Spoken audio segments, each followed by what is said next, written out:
stop typing out the comment that you are about to post and just give me a second. Just give me one goddamn moment of your time, please. Do you have a second to just hear about our Lord and Savior? Pretty privilege. Listen, I know the title made you want to fight, but this is YouTube, and you know what I gotta do? Sometimes you just gotta put a little razzle dazzle in the title to get people interested, all right? I'm sorry, but I'm not. However, that's not me admitting to clickbait or anything. That is what this video is about. I just wanted to start this by asking you to graciously sit with me through this process, all right? I wrote a little essay about it, and I like to talk. I'm a chatterbox. So put your pitchforks down, grab a cup of tea, and I'm just asking you to hear me out through this one top to bottom. So something that's like really popular on TikTok that I've seen people talk about for a while is like the downfall of pretty privilege. And essentially it's a bunch of people talking about the additional levels of harassment and abuse that they believe that they suffer due to the fact that they are more conventional than average. I do want to present this to you in parts, just like a real essay. Because believe it or not, I have a degree and I did spend 4 years writing essays. So I'm kind of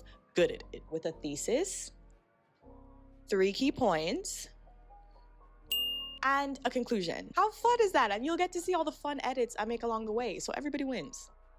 So my thesis is intersectionality impacts the way that we're all experiencing misogyny. I didn't say it in the video at this point, but I specifically meant appearance as a type of intersectionality that impacts how we're experiencing misogyny. Stay with me, stay with me. And the reason I came to that thesis is because of the fact that I know that a lot of the videos that a lot of girls put online talking about how hard their life is because they're beautiful is usually met with a lot of vitriol. But part of me wondered, could there be any nugget of truth? Not necessarily in the fact that they are so beautiful that they experience misogyny worse than everybody else, but the fact that they are experiencing different kinds of misogyny than other women might be. So let me set the scene for y'all. You know what I mean? You're scrolling TikTok late at night, bed rotting, as the girls say, and you see a video on the downsides of pretty privilege. And it's somebody who's talking about how living in a looksist society can actually be really hard, even when you have good looks. However, you do the normal TikTok thing that everybody does, and you go into the comments. And while you're in there, you notice that everyone is saying, girl, shut up. And they're explaining to her that you're just experiencing misogyny in a patriarchal society. And you're thinking to yourself while you're lying in your bed late at night, that's all true. Everybody's making true points. But then you ask yourself about the entire concept of intersectionality, as you do while you're bed rotting, because your brain only goes to those places when you need to be asleep because you have work in the morning. And it is now 2 a.m. and you're thinking about feminism and intersectionality when you need to get up in 5 hours. But what it did get me thinking about was like, we are all experiencing the patriarchy differently because of intersectionality. Like, it's a well-known thing that like white women and black women, disabled women, religious women, non-religious women, and J.K. Rowling are all experiencing very different realities. So it got me thinking about appearance as a part of intersectionality. And I want to make the distinction super clear here. I am not talking about appearance in terms of someone only being more conventional, but I'm talking about appearance in the neutral sense, how you are, as a potential intersectionality that impacts how we experience misogyny within the patriarchy. That's my thesis. Are you with me? Oh my God, is this too much knee? And so moving into that thesis, I had to ask myself, what exactly would be the differences as they pertain to appearance? Specifically, what a lot of these girls are talking about when they're talking about feeling like they experience more or increased levels of abuse and harassment potentially than their non-conventional counterparts. And I do have a theory. That's another thing I want to just caveat. This is theories. I'm just yapping. Please remember that before you come at me with your pitchforks. I'm very defensive in this video and I'm actually not sure why. But it did get me thinking about another popular type of video that I've actually already made a video about, and that's women who talk about the experience of like having never been catcalled and feeling weird about that, and how they believe that they are treated in the patriarchy due to their non-conventional looks. And that to me highlights that it's like, okay, there is obviously some level of difference in terms of the amount of, let's say for argument's sake, catcalling, like lower level harassment that we are all experiencing. Some people are experiencing more of that than others. And there is an aspect of appearance that is playing into that. But I think the reason why the conversation always ends up feeling like so half-baked and it doesn't land with everybody is because we keep attributing it to beauty specifically. I think it's beauty's fun cousin, dehumanization. You know what I mean? She's beauty's alt-right weird cousin. And my theory could be that what some of these women are experiencing has to do with their convention, but the fact that they are conventional in ways that are specifically hypersexualized, which then leads into an additional layer of vulnerability and dehumanization that they might be experiencing. For example, getting more catcalled than other women are, and that's what they're talking about, and that could potentially be what they're experiencing.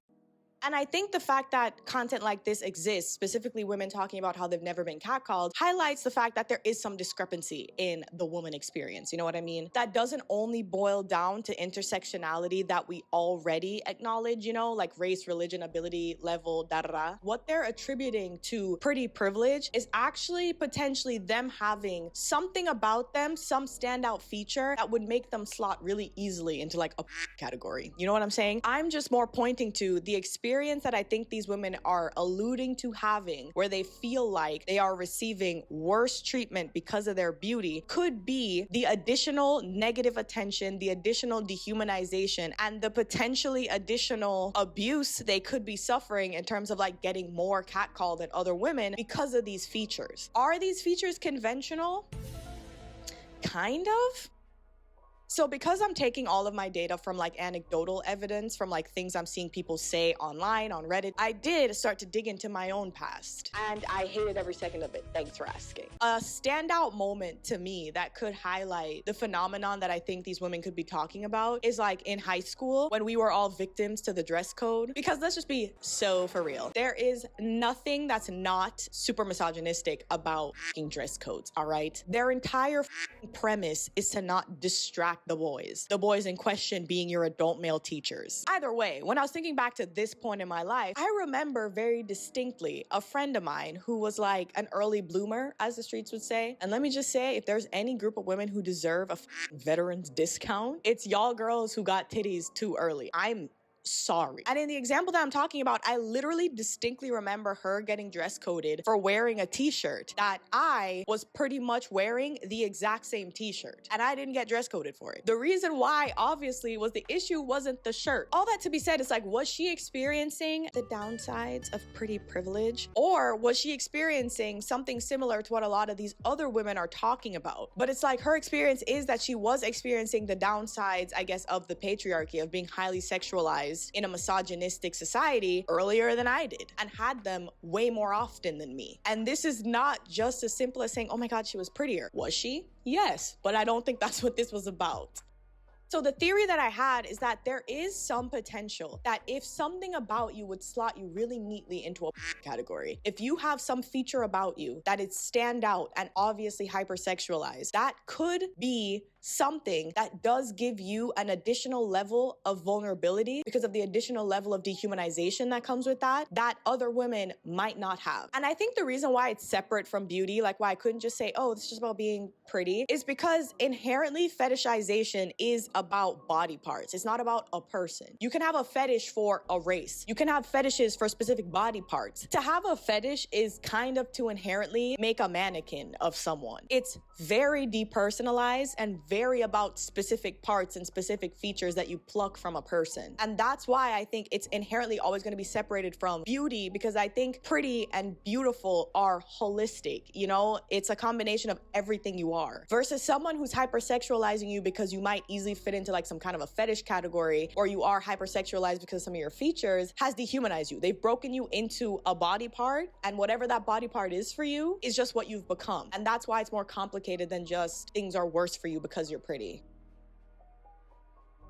There's also the dehumanization that comes from being outside of all of those categories. Because I theorize that because we are still all women in the patriarchy, what these women are talking about in terms of having never been catcalled doesn't necessarily mean that they experience zero abuse and harassment. In my opinion, it just kind of ends up putting them in a category that makes them uniquely vulnerable because of their invisibility. And that's, in my opinion, just as bad. Because in that category comes being easy to abuse and harm and get away with it. Kind of like the phenomenon of women of color going missing at alarmingly high rates, but they never get shown on TV. You know what I mean? So it makes us uniquely vulnerable. That invisibility makes it even more likely for bad things to happen to us. And I think for a lot of the women who are talking about having never been catcalled because they are outside of the convention, that's the uniquely vulnerable experience that they would be talking about. I think that there are additional levels of vulnerability that can come with being too deep inside the male gaze and also too far outside of it because of who you are and how you look.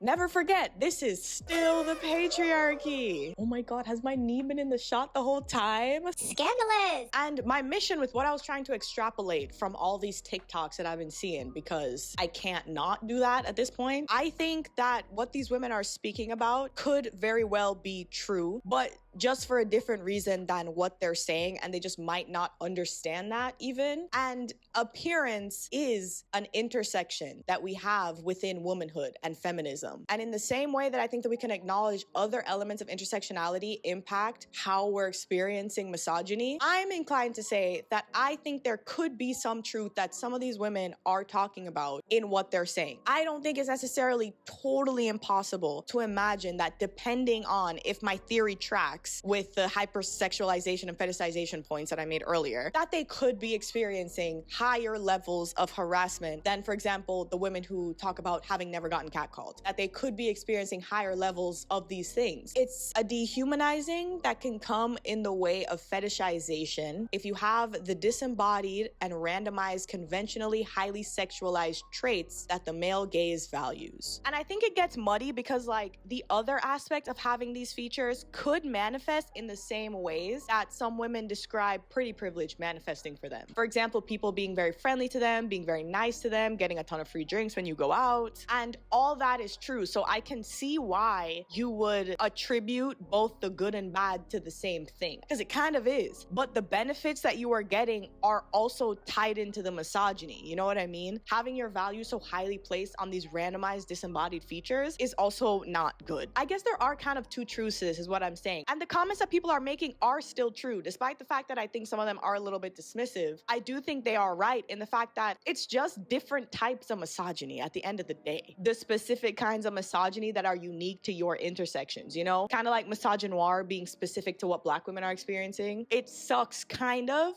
for everyone. So what is the point of this video and what is the wrap up? Escape the male gaze, be ungovernable. Shave your head. And that, my friends, is the video. Me and the most ungovernable audience that you could ever ask for are grateful that you watched. I am hoping that I articulated my points well enough and that it didn't come across like I was trying to defend the prettiest harder movement. But I am curious about your takes and your feelings on it. Pretty hurts, you know what I mean? I wouldn't know. Either way, if you've made it all the way to the end of the video, thank you so much for watching. Please like and subscribe, and I will see you in the next one. Bye.